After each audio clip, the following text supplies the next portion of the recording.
Bonjour, aujourd'hui je suis venue vous parler de mes boutons sur le visage. Alors honnêtement, aussi loin que je puisse m'en souvenir, j'en ai toujours eu.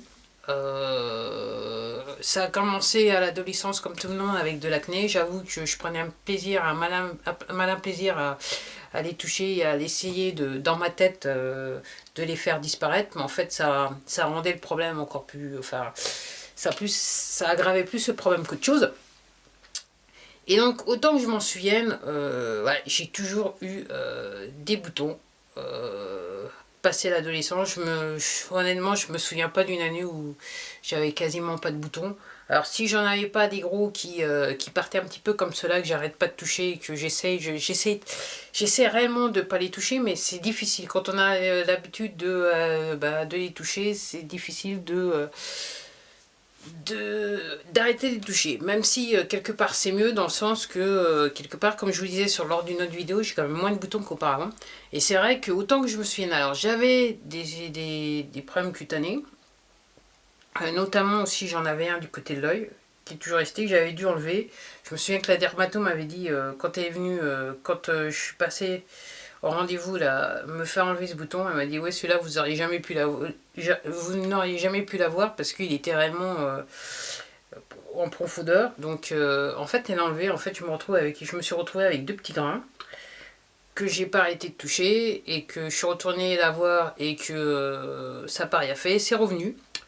Et depuis, c'est avec moi depuis un bout de temps, on va dire ça, depuis un certain nombre d'années. Donc là, sur le côté, que j'arrêtais pas de toucher. J'en avais aussi un dans le cou que j'arrêtais pas de toucher.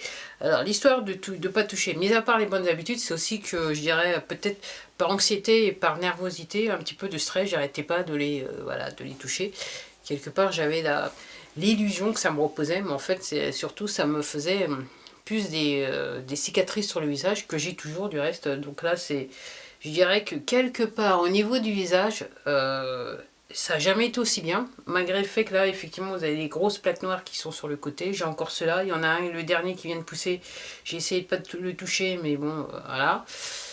En fait, j'ai pas fait trop mal par rapport à celui-là, mais en fait, bref, il est toujours là, toujours visible. Et c'est vrai que bah, ça a toujours été un grand problème. Alors, et ce que j'ai essayé de commencer à dire et que je suis partie sur autre chose, c'est que même sur le nez, que par sur le nez, c'est parti le nez, je dirais que, alors, c'est pas que j'avais réellement des boutons, mais j'avais toujours de la matière grasse, entre guillemets blanche, qui sortait par les pores de ce nez-là. Ok, c'était assez délicat, je pouvais enfin, juste à presser, ça partait. Ça a toujours, entre guillemets, ça a toujours existé.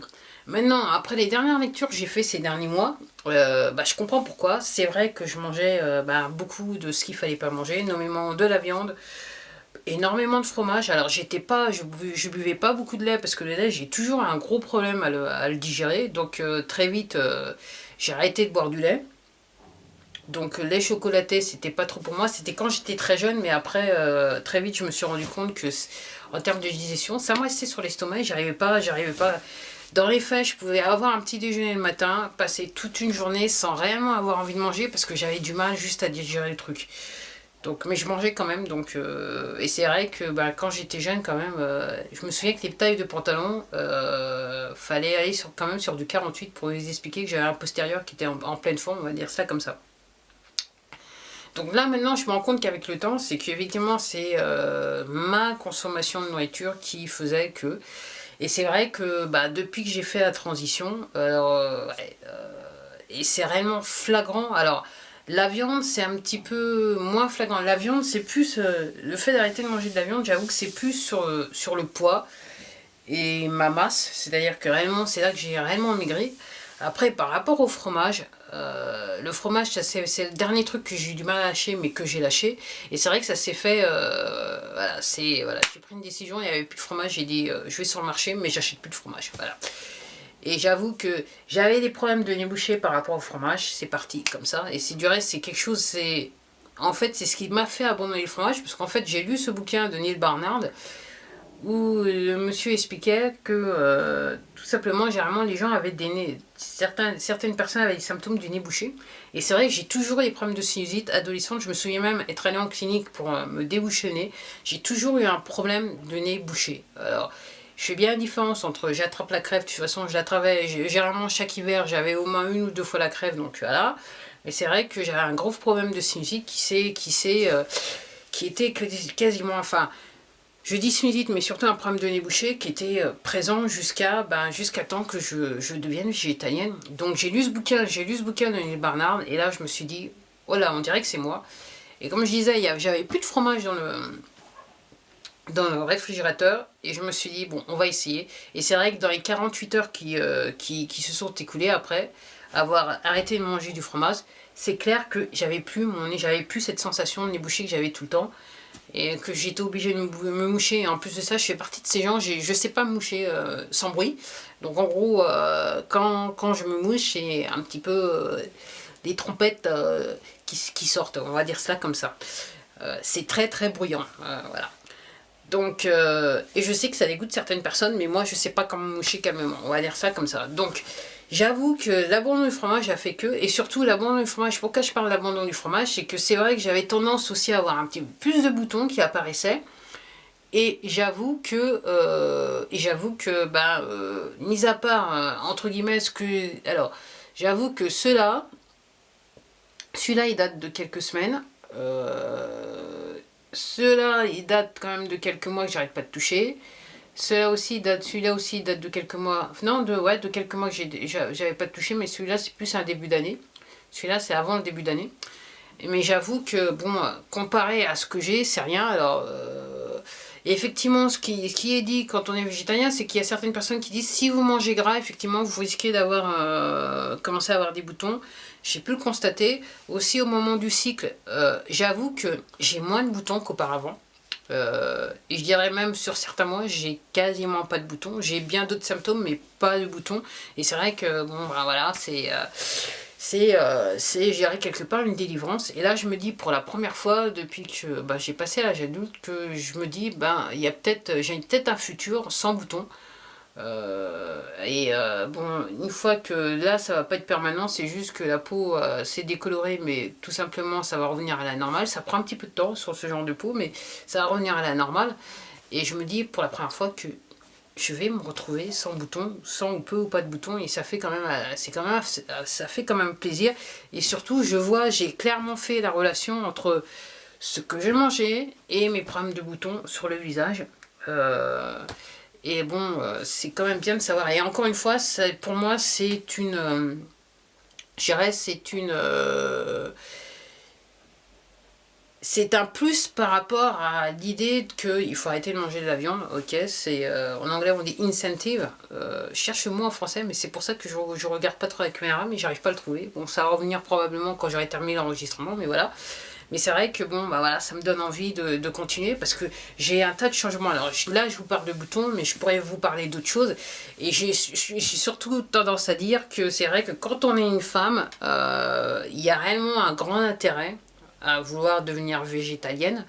Parce que, alors je peux pas parler de vous messieurs parce que je suis pas un homme, mais en tant que femme, je vois des changements sur mon corps que je n'avais pas, que j'avais pas auparavant. Enfin, il y avait des choses que j'avais auparavant que je n'ai plus.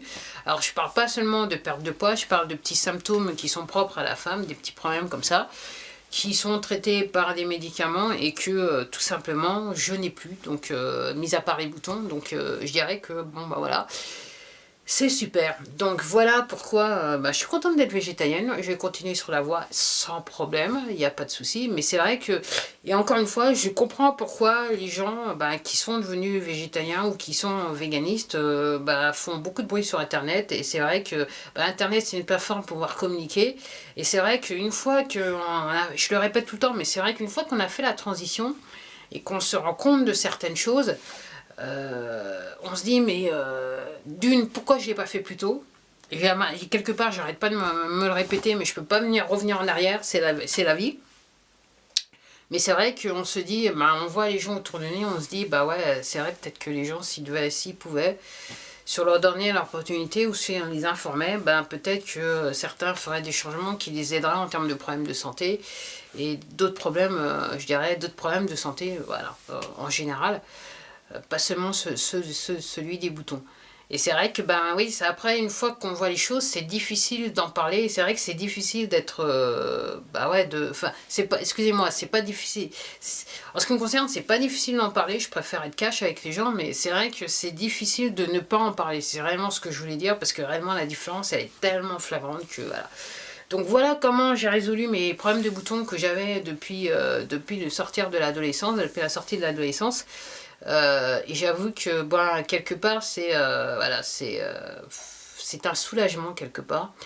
Je me disais ouais comment c'est possible, et c'est vrai qu'avec les réseaux sociaux, en surfant sur internet, je me rends compte que quelque part je suis pas seule. C'est pas juste un problème d'adolescent, il y a beaucoup d'adultes qui ont des problèmes de boutons, il y a beaucoup de femmes qui ont des problèmes de boutons, qu'on parle peu, et surtout ça m'était pas venu à l'idée, j'avoue très naïvement, mais pour la seule et unique raison que j'ai jamais mis de maquillage. Donc vous pouvez pas dire que j'avais un problème de peau avec le maquillage. Alors je sais que dans le passé j'ai utilisé certains produits qui ont fait que, mais parce qu'ils ont fait que, donc j'ai arrêté tout de suite. Mais c'est vrai que j'avais pas pris conscience que certaines femmes, en fait, quelquefois on a l'impression, on dit pot de peinture, l'expression pot de peinture, qui se mettent énormément de maquillage sur le visage, mais en fait j'avais pas compris quelque part que avec le maquillage vous pouviez entre guillemets cacher les imperfections de votre visage, on va dire ça comme ça. Ça m'était jamais venu à l'idée dans ce sens-là, et c'est en allant sur les réseaux sociaux, voilà, en découvrant certaines choses, que je me rends compte que bah ouais, je suis pas toute seule en fait, et qu'il y a certaines personnes qui entre guillemets, germulent la situation que moi j'ai gérée, parce que les cicatrices j'en ai toujours eu, donc voilà, et ça peut désarmer les gens au premier abord, mais moi voilà, c'était mon quotidien, et voilà, j'étais pas dans l'optique d'aller de cacher, voilà, de cacher entre guillemets qui je suis, voilà, et comment je vis entre guillemets quelque part, voilà. Donc voilà comment j'ai résolu mes problèmes de boutons. Voilà. Et c'est clair que l'alimentation joue énormément sur les problèmes de boutons sur le visage. C'est évident, évident, évident, évident. Et c'est vrai que, mis à part être végétalien, c'est clair qu'il faut manger des produits frais, de chez Frais, pas en boîte, et surtout pas les boîtes, mais frais de chez Frais, c'est-à-dire vous prenez de l'étagère, vous prenez du maraîcher, et entre guillemets, vous le cuisinez. C'est la meilleure, entre guillemets, recette antidote contre les boutons, on va dire ça comme ça. Ben voilà, c'était tout pour moi, je vous dis à la prochaine vidéo. Alors de quoi je vais parler, je sais pas, mais c'est clair, je vais parler de quelque chose. Allez, au revoir, à la prochaine.